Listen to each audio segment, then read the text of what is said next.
ball every day, every season. I ball, I ball, I ball every day, every season. Ball, I ball, I ball, I ball every day, every season. I ball, I ball, I ball every day, every season. Ball, I ball. Welcome back to the show, ladies and gentlemen. I'm your host, Deshaun Fauntleroy. This is iBall Media. We're listening to another episode of The Roster. Today I have fellow coach, friend, colleague, Christian Swain on the show today. In today's episode, we're going to be discussing family values, why education is important, what he did last year as far as taking over the Evergreen Football team, and then advice for athletes and recruiting. So thank you for coming on, Coach.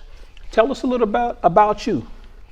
Well, I've been coaching for 23 years. Started out as a youth coach, worked my way up, went back to school down in Salem, coached at McKay High School as an assistant coach down there for 6 years.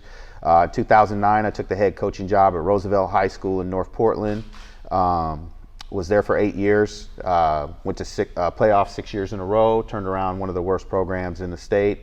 Had a great experience there. From there, I went to Columbia River over here in Vancouver. Coached there for 3 years, and then last year was my first year at Evergreen High School. And we had a great season, got to the postseason, and had our first winning season in 11 years. So I'm just enjoying life. So yeah, when I hear you talk about your experience, McKay High School in Salem, Roosevelt High School, Columbia River High School, now you're at Evergreen High School. Talk to us about the importance of family. You know, whether it's your family or the family with the team or the family in the community. Well, I think inexplicably, first people are going to look at who you are, your players, your coaches, people around you when they get to know you. And so family for me is extremely important. I've been married for 21 years now. I have 3 beautiful kids. And really family is the center of everything I do. If I'm not working or coaching, I'm definitely with my immediate family. In terms of coaching and how that kind of comes onto the field, I think family is really important in football. When people talk about their why for coaching, my why is to really help these kids become better husbands and fathers someday, and to prepare them for life after football. And so I try to model that by the way that I treat my wife, and the way they see me treat my kids, and then the way that I carry myself. And I try to hire coaches that are trying to coach from that center too, in terms of trying to prepare kids. Whether, you know, football, Deshaun, is a moment in time for kids.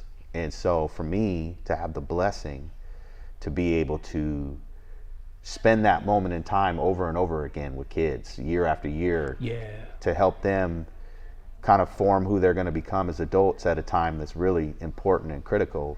I think that is the biggest blessing for me. But when you talk about family, it's getting to have that formative time with those kids to help them develop into successful adults.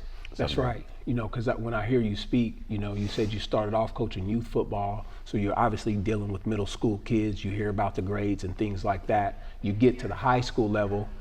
You've worked at other positions inside of the school. From what I understand, you just became the AD at Evergreen High School. Am I correct in saying that? Athletic coordinator for part of the day, and then I teach PE for 3 periods. Yes. Too. So excellent. So, and that's where I'm getting to with the teaching and the learning part. Explain to us, whether you're talking to a sports parent, fellow coaches, and definitely like the young athlete, why is education important? Well, you know, education is the fastest way out of generational poverty. And I can speak to that from personal experience. You know, I had great parents, but they had me when they were very young, and so they didn't have education. And so we struggled when I was growing up, but my parents were great people, are great people, and helped move the needle enough for me to be able to get through school. And then, of course, I have 2 sons that are in college right now, so I've been able to move the needle a little bit more. But if we can use football as an avenue to help these kids move their needle forward for their family, to be able to go to college, I think that's got to be the number one goal. Our number one goal in all of my programs has always been to have a 3.0 or better grade point average, and we support that in our policy. We don't just say it; it just doesn't go on just a poster or, you know, a PowerPoint presentation. It's supported through our policy. Kids don't practice it in my program if they have an F. They have to go to tutoring, and then they have to come back towards the end of practice and show me what they did. And if I don't like what they did, they don't play, because we're really trying to use football as a vehicle to help these kids go to college. That's right. I've always said that with training is just a vehicle to get to know the kids, and then hopefully input some wisdom and advice to propel them forward. But I think you said something key is that education is the key out of poverty. Whether you're going to college, whether you go to a trade school, or whether you decide to educate yourself, at some point you're going to have an education to get to where you want to be. You know, we're getting into the fourth quarter, getting into the third quarter, Coach. You're at Evergreen last year. You take over the program. Y'all make the playoffs. What can that community expect? What can boosters expect? The fan base expect moving forward for the Evergreen football? Oh boy, it's been a tough year with the pandemic and everything. I mean, we came in, we hit the ground running. We had a lot of selective participation in the program. We had kids that were kind of just wanting to do what they felt like doing and not really buy all the way in. But I think we did a really good job year one, getting the kids to understand that if you're in, you got to be all the way in. You got to buy into everything that we're doing, or you're not going to be here. But at the same time, you know, anybody who knows me and has spent time around me, I rarely run a kid off. You know, the real art of coaching isn't X's and O's. That's the easiest part. It's really trying to find a way to find that kid that's not responding to your coaching style and find out what motivates them. And so year two, we started out amazing in the weight room. We really stamped out the selective participation in a lot of ways, and then this pandemic hit. So It's been a challenge, you know, in terms of trying to keep up with my kids, keep track of where they're at and support them. But you know, I think that what you're going to see moving forward is kids going to college, kids graduating from high school, kids competing at a high level, kids feeling good about themselves, having positive self-image, both on and off the field, and really trying to develop guys that are leaders in our community, future firefighters, police officers, you know, whatever it is, doctors, you know, plumbers. Whatever. Yeah, now I know you had one kid, the kid Ziel Griffin. You came in, you turned the grade around, you turn the school around. You get kids going to study hall. They get their grades up. They get through the college entrance exams, and now you have Ziel Griffin. He's at the University of Nevada, Las Vegas. He's been able to hit the field this season. From what I understand, he started a few games. What's that experience been like for you, jumping to a new school and then sending the kid to a Division I university after your first year there? Well, you know, I think that first it was a combination, not just me, but I hired really well. I got some amazing assistant coaches that connect with the kids in a way that's culturally responsive. You know, when you look at the demographic of kid we coach at Evergreen, you know, it's a very diverse group, and my coaching staff's diverse. So that way, you know, I'm going to try to motivate and connect with every kid. But if I'm not maybe making the mark, that hopefully one of my assistant coaches can build that type of connection. I think with Ziel, he's a great example of a kid that has tremendous ability, and we just had to get him worked out in terms of how to go about his business. And he did that last year. He's doing that right now at UNLV. He did start the back half of the season, which I was really proud of. In terms of ability level, we've always had kids at Evergreen that had ability. Now it's about just trying to channel that ability in a way that's productive, that's moving them towards college degrees. And so I'm just happy that Ziel's working his way through college. That's right. He may get a chance to play for some money someday, we'll see, but that doesn't really matter to me. It's just getting a college education and being able to raise a family and come back and be a leader in the community, and I'm really proud of Ziel for that. Yeah, wonderful. I know you're always talking to different people every year when it comes recruiting time. I know you've helped kids from other schools. Talk to us about recruiting.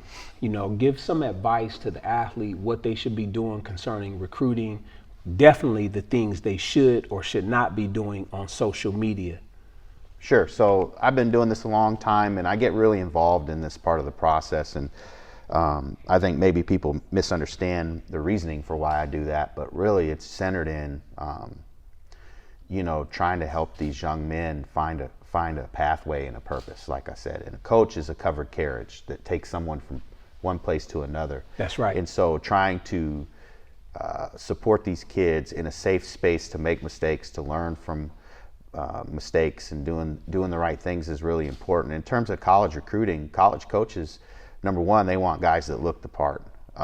Just to be honest with you, they want guys that when they walk in the door, they look like dudes. So I'm going to start from the least important things to the most important things. Okay. So you've got to be in great shape. You've got to have a tremendous work ethic, and you can't be a selective participant. I hate when my kids say I don't like doing something, because you and I both know that everybody has to wake up every day and do things they don't want to do. And so the quicker you understand that and you accept that, the more successful you're going to be. So start there. The second piece is obviously your character. You know, is this kid reliable? Is this kid a selective participant? Does this kid do his own thing? Does this kid a me guy or a team guy? They're going to want to know whether or not you're going to hang in there when times get tough. They're going to want to know if you can mentally handle competition, because when you go to college, they recruit every year to replace you. And if you're a person that gets your feelings hurt by that, you're not going to make it in college. You've got to be ready every day to compete and not look to your left and right, but run your race. So that's another really important part of the process. Grades, obviously, is the number one question they're going to ask me first. What is grades? They want to see transcripts. They want to see test scores. And that's why our number one team goal is to have a 3.0 or better, because I want my kids to have a menu of options and have the ability to do anything they want to do. You know, and so we're really focusing there on their grades, their test scores, trying to help them, trying to build. I have an academics coach. We have a great student resource center at Evergreen, a guy named Paul Porter that supports our kids. So we're working really hard to make sure that they have all those resources. And if you talk to my kids, all I'm ever talking to them about is grades and character. So. Yeah. Ladies and gentlemen, you heard it here first. This is Deshaun Fauntleroy on iBall Media. You're listening to The Roster with Coach Christian Swain here in the Vancouver, Washington area at Evergreen High School. Peace and blessings, and stay tuned for further episodes.